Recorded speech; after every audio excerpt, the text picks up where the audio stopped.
dans une société polarisée et caractérisée par l'exclusion et la violence aveugle. Et malheureusement, cette situation est née juste après notre indépendance.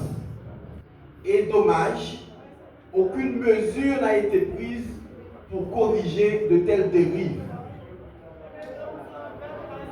Dans l'état actuel des choses, il faut le préciser, aujourd'hui, nous vivons dans une société privée des institutions démocratiques. Et le constat est vraiment décevant. Nous n'avons pas de président élu démocratiquement. Nous n'avons pas de parlement. Le pouvoir judiciaire est amputé de la majorité de ses membres. Et dans cet intervalle, la violence aveugle des groupes armés font pleurer jour et nuit, endeuillent, tuent, pillent et incendient nos biens et nos vies. C'est justement face à un constat aussi grave. Et il faut relater en passant que les rapports des Nations Unies sur la situation en Haïti font état de 10 000 morts. Tenez-vous bien. Les rapports des Nations Unies sur la situation en Haïti font état de 10 000 morts entre 2021 et 2024. La question qu'on devait se poser, Haïti est-elle en guerre? Haïti est-elle en guerre? J'attends votre réponse. Haïti est-elle en guerre? Haïti est en guerre? Est-ce que Haïti est en guerre? Maintenant, nous ne sommes pas en guerre. Alors que seulement pendant 3 ans, on a tué, on a abattu lâchement de paisibles citoyens et parmi eux, de valeureux policiers, de valeureux soldats. C'est justement en partant de ce constat qu'un groupe de citoyens avisés, responsables, un groupe de citoyens conscients de leur responsabilité historique ont jugé utile, ont jugé bon de créer un espace d'interaction, de dialogue, d'échange sur ce problème qui ronge nos vies. Je dis à pas que personne qui vit dans Port-au-Prince pour dire qu'on vivre tête posée. C'est faux.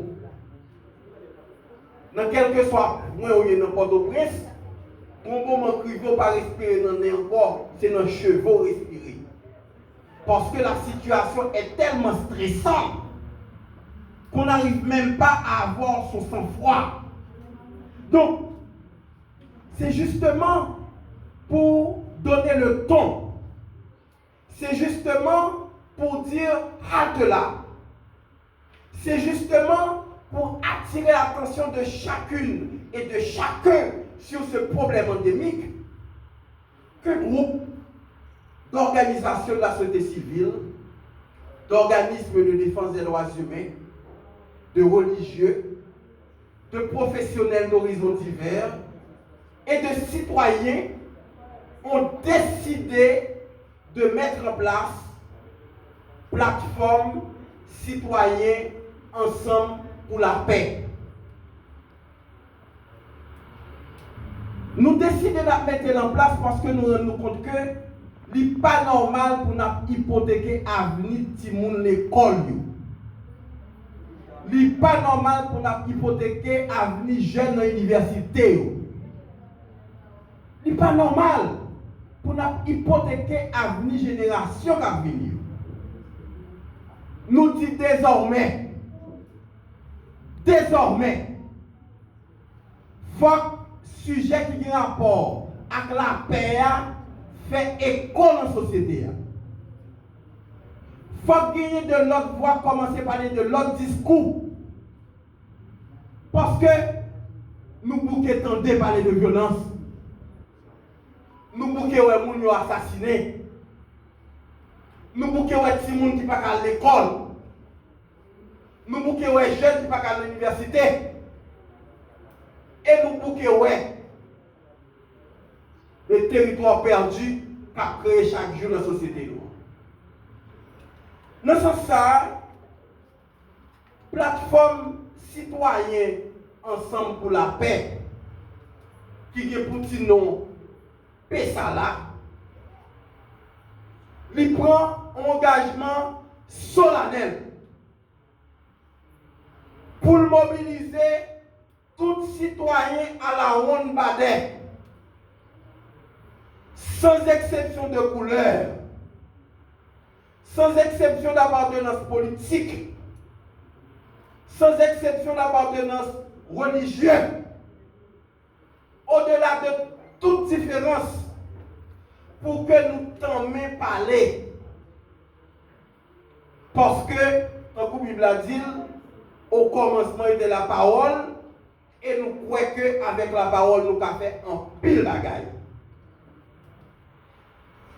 Plateforme citoyenne ensemble pour la paix PESALA décidé que désormais, nous allons faire tout ça qui dépend de pouvoir, tout ça qui dépend de capacité, nous, côté qui est falaise pour nous mettre pont, côté qui gagne frustration pour nous mettre détente, par le dialogue. Côté qui gagne bouche gonflée, pour nous jouer un minimum de détente, par le dialogue. Et plateforme, non, il va être bien évidemment des objectifs. Et un objectif, ou bien plusieurs objectifs que nous avons, par exemple, c'est unir la population. Parce que nous, quand nous conduisons à une population qui est malheureusement divisée, nous gagnons une situation de méfiance qui est développée. Tout le monde fait tout le monde dans la société. Deuxième objectif que nous avons, c'est promouvoir la paix. Et là, on dit promouvoir la paix. Nous ne pouvons pas faire exclusion. Nous ne pouvons pas faire exclusion. Et nous ne pouvons pas exclure personne. Troisième élément, c'est amener l'autorité pour engager dans la démarche. Parce que quand même, c'est eux-mêmes qui gagnent la commande des pouvoirs politiques. Ils ont intérêt pour que ils impliquent activement dans l'initiative là. Nous prévoyons mobiliser tout acteur généralement quelconque dans la société civile, côté nos droits humains, côté de la société civile, côté de notre secteur vital dans la société, nous avons tête objectif pour nous mobiliser tout le monde. Mais, si monsieur n'a pas de problème, nous ne pouvons pas quitter au dehors notre train. Nous voulons parler avec eux. Nous voulons discuter avec eux. Parce que eux-mêmes tous, c'est haïtiens. Et par le fait que vous avez mauvais route, il faut demander pour quelle raison.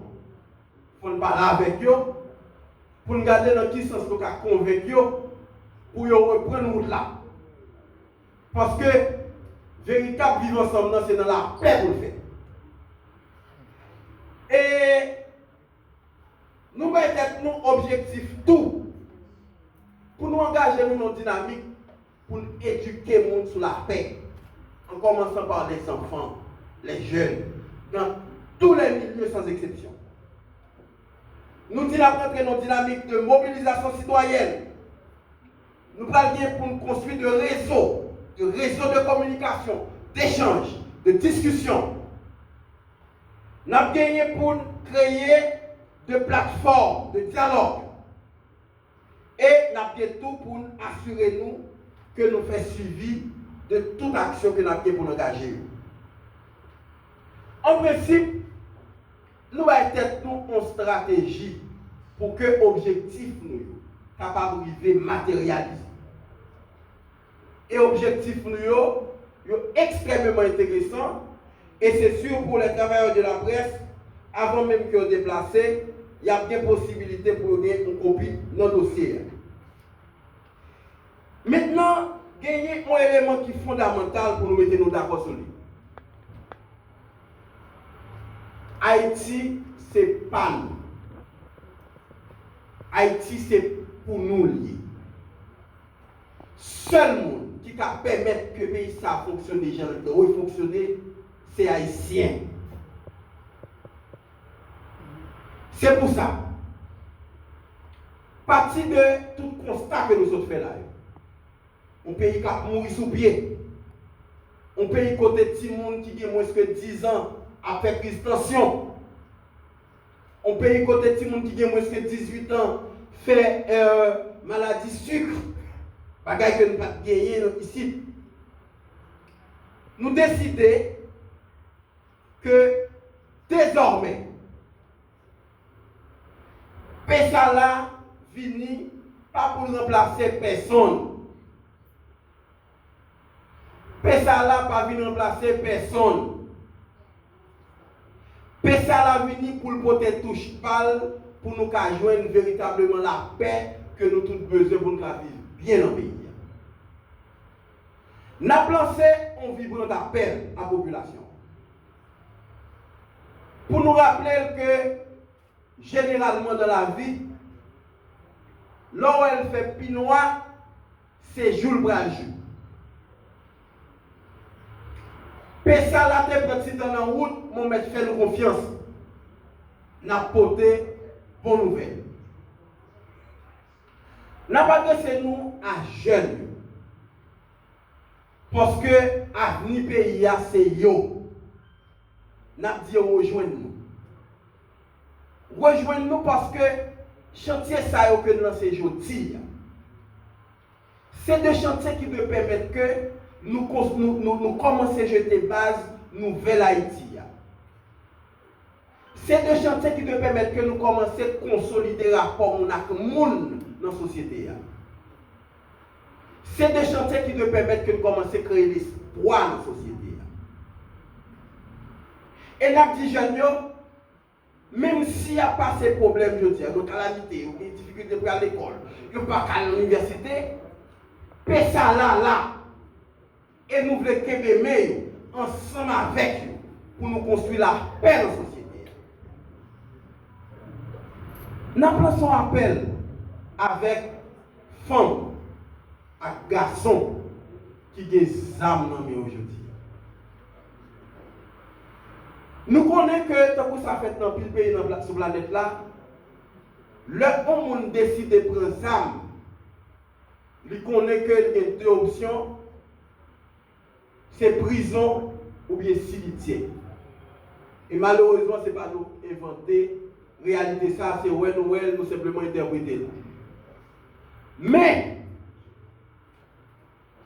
Pessala voulait, Pessala décidé pour discuter avec eux. Et nous ouverts.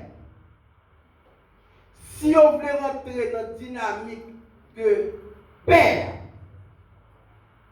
si on veut déposer les âmes dans la main pour rentrer dans la vie normale dans la société, nous avons fait tout ça dépend de pouvoir social que nous avons.